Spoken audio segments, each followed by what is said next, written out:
Ayan, buenos dias mga kapatid.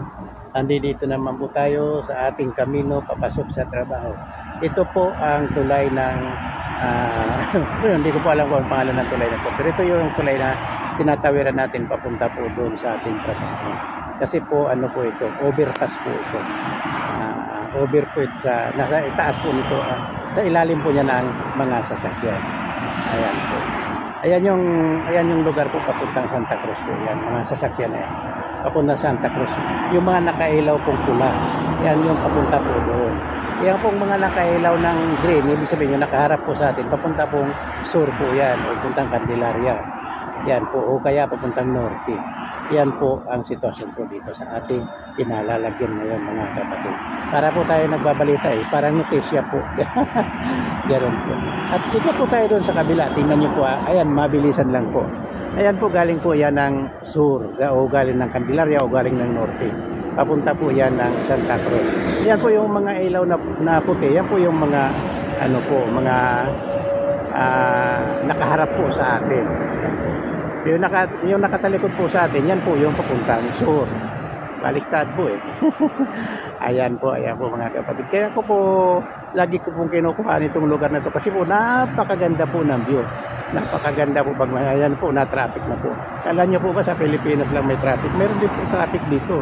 At matindi po ang traffic dito dahil sa dami ng sasakyan o sa dami ng tao na may sasakyan.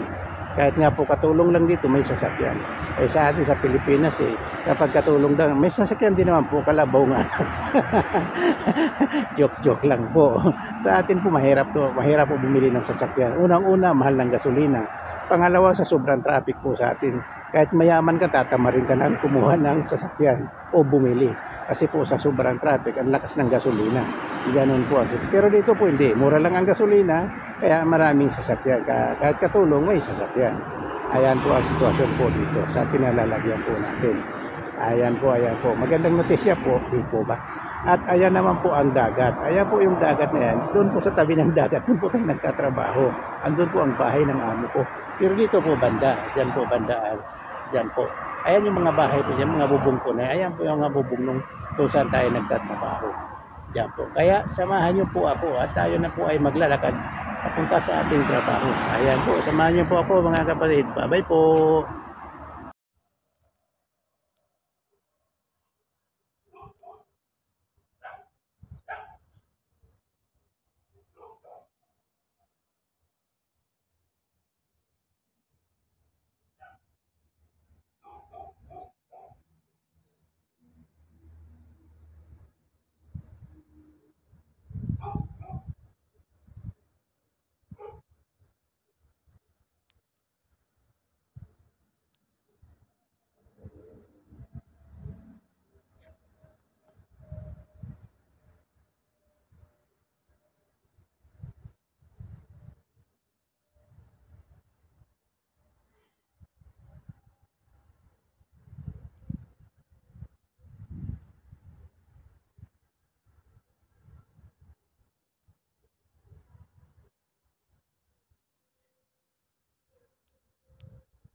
Ayan, ayan. Sampay-sampay muna tayo mga sangkay.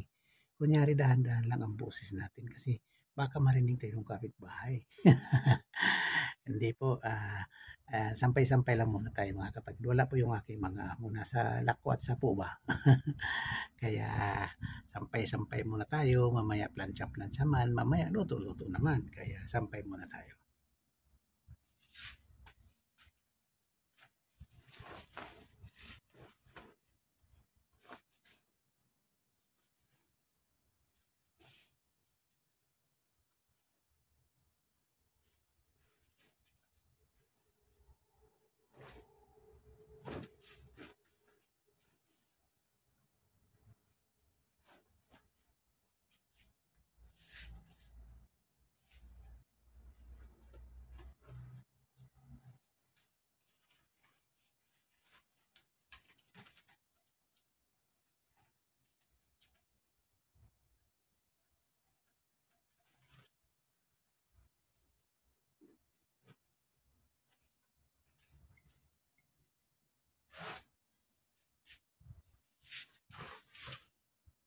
Ngayon po ay Lunes. Ngayon po ang araw ng palitan ng kama dito.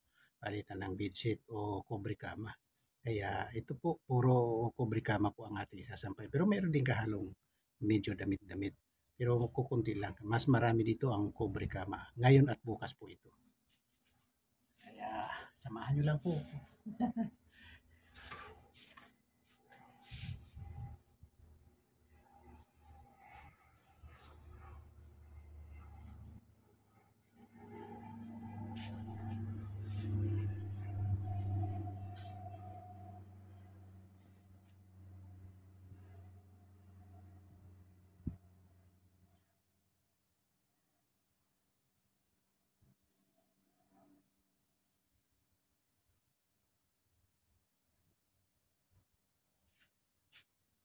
Gulat po kayo. Ano po? Nakita na kayo, katulong na lalaki.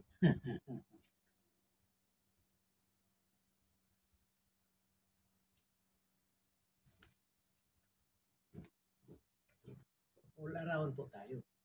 Lahat po, marunong tayo mag-drive. Pero pinapag-drive din po natin sila. Kasi medyo may edad na po yung aking mga amo. Marating po sila galing sa biyaya, ako po sumusundo sa airport.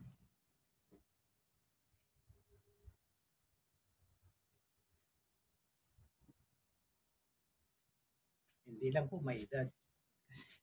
Talagang matanda na po kasi yung lalaki po 84 anyos na eh. Yung babae 82. Kaya matanda na po sila. Pero mababait po sila. 23 anyos na po ako sa kanila. Pag may biyahe po sila, ngayon ako na lang mag-isa sa bahay.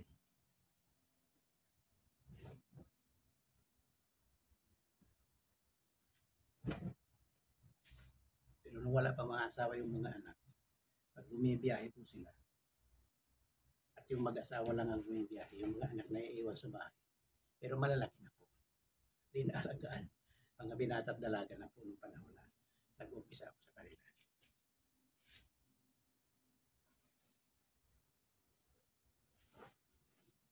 Ngayon po may mga asawa na at malalaki na anak. Mga binatilyo na anak at dalagita. Dahil nga po matanda na po tayo. At hindi na po tayo matanggap sa restaurant. Kaya nagtsatsaga po tayo dito sa bahay.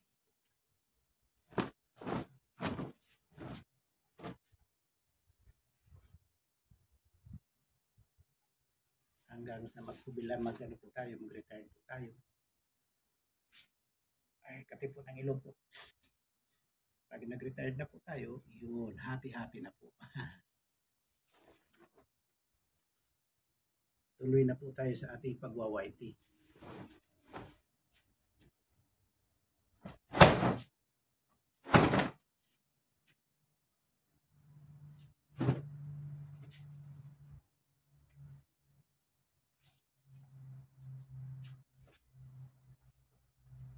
Kaya samahan lang niyo ako mga friend. Sa sunod na panahon, sa sunod na taon po, hindi na po sasampay ang ating mga video. mga pagtatanim na po. Kasi po may maliit po akong lupa doon sa tabi ng aking barong-barong sa Batangas po. At yung lupang yun po ay atin pong tataniman. Tataniman po natin yung mga gulay. Kaya ang gagawin po natin ay hardening naman. Magka-harden naman po tayo ng mga gulay. Kaya samahan niyo po ako mga friend. Malapit na po.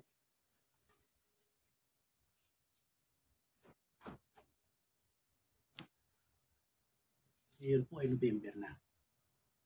At malapit na tapos ng November. Bukas makalawa, December na. January na. Pagkatapos ng December, January. At sa January po na yun, magpa-file na po tayo ng retirement. At kapag na-aprobahan po, magre-retire na po tayo at sama-sama po tayo mag-hardin.